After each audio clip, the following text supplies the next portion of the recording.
ഒരു കാലത്ത് B J പിയുടെ ഏറ്റവും പ്രധാനപ്പെട്ട മുഖം, ബി ജെ പിയുടെ അന്തിചർച്ചകളിൽ ബി ജെ പിയുടെ നയങ്ങളും നിലപാടുകളും വ്യക്തമായി പറയുന്ന രാഷ്ട്രീയ നേതാവ്, രാഷ്ട്രീയ നിരീക്ഷകനൊക്കെയായ സന്ദീപ് വാര്യർ.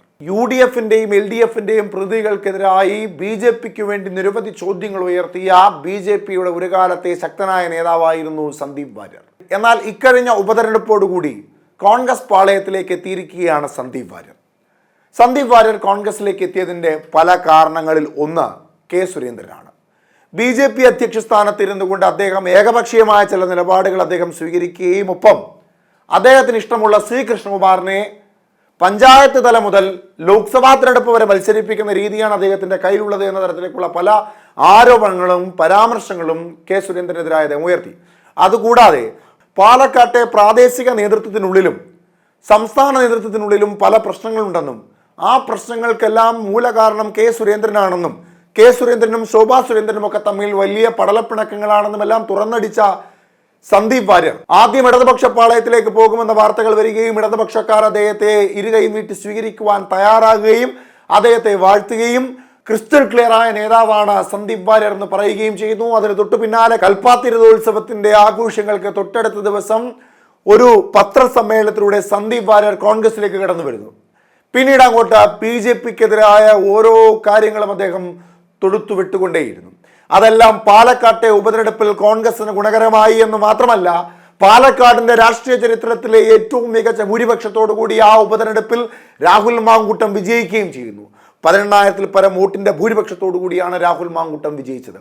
അങ്ങനത്തെ ഒരു വിജയം പാലക്കാട് കോൺഗ്രസിനുണ്ടായതിന്റെ ഏറ്റവും പ്രധാനപ്പെട്ട കാരണക്കാരിൽ ഒരാൾ സന്ദീപ് വാര്യരാണ്. അത് സന്ദീപ് വാര്യരും പല വേദികളിലും തുറന്നു പറയുന്നുമുണ്ട്.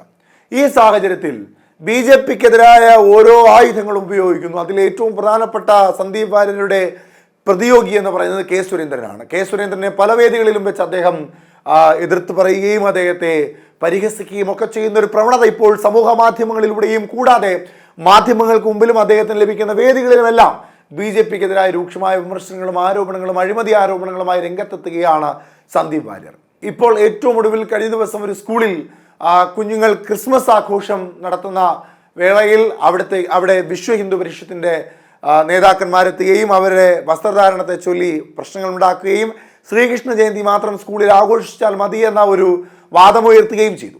ഇതിപ്പോൾ മാധ്യമങ്ങളിലൂടെ സമൂഹ മാധ്യമങ്ങളിലൂടെ വലിയ ചർച്ചാ വിഷയമായിക്കൊണ്ടിരിക്കുകയാണ്. വടക്കേ ഇന്ത്യയിൽ മാത്രം കണ്ടുവരുന്ന ചില പ്രവണതകളും ചില രീതികളുമാണ് ഇപ്പോൾ കേരളത്തിലും കണ്ടുകൊണ്ടിരിക്കുന്നത്. ക്രിസ്മസ് ഒരു കാലഘട്ടത്തിൽ ആബാലവൃദ്ധ ജനങ്ങൾ മതത്തിൻ്റെ എല്ലാ അതിർവരമ്പുകളും മാറ്റിവെച്ചുകൊണ്ട് ആഘോഷിച്ചിരുന്ന ഏറ്റവും പ്രധാനപ്പെട്ട കാര്യമാണ്.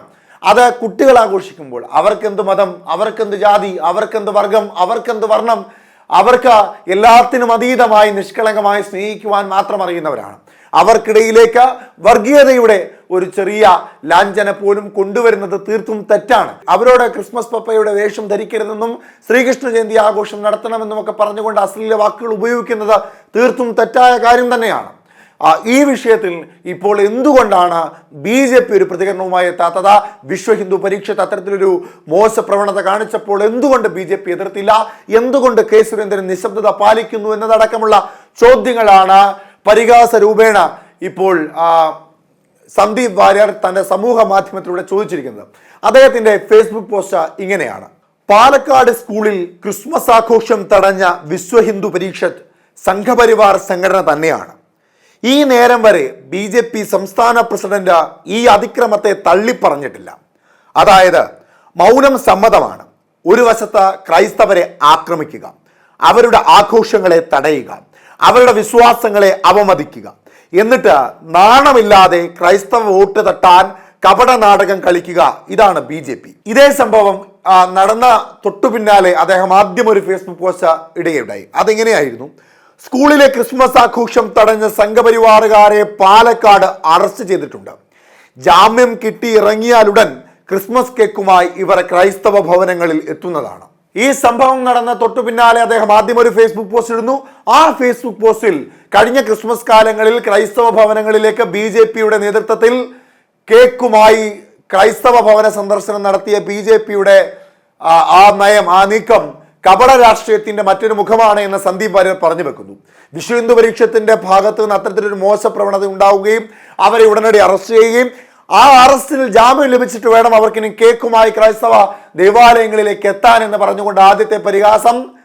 അതിന് തൊട്ടുപിന്നാലെ കെ സുരേന്ദ്രൻ എന്ന BJP സംസ്ഥാന അധ്യക്ഷൻ എന്തുകൊണ്ട് ഈ വിഷയത്തിൽ ഒരു അക്ഷരം പോലും മിണ്ടിയില്ല, എന്തുകൊണ്ട് അവരെ എതിർത്തില്ല, അല്ലെങ്കിൽ എന്തുകൊണ്ട് പ്രതികൂലിച്ചോ അനുകൂലിച്ചുകൊണ്ടോ ഒരു നിലപാട് പറഞ്ഞില്ല എന്ന ചോദ്യം ഉയർത്തിക്കൊണ്ട് കെ സുരേന്ദ്രനെതിരെയും ഇപ്പോൾ പരിഹസിച്ചുകൊണ്ടുള്ള ഒരു ഫേസ്ബുക്ക് പോസ്റ്റ് എത്തിയിരിക്കുകയാണ്.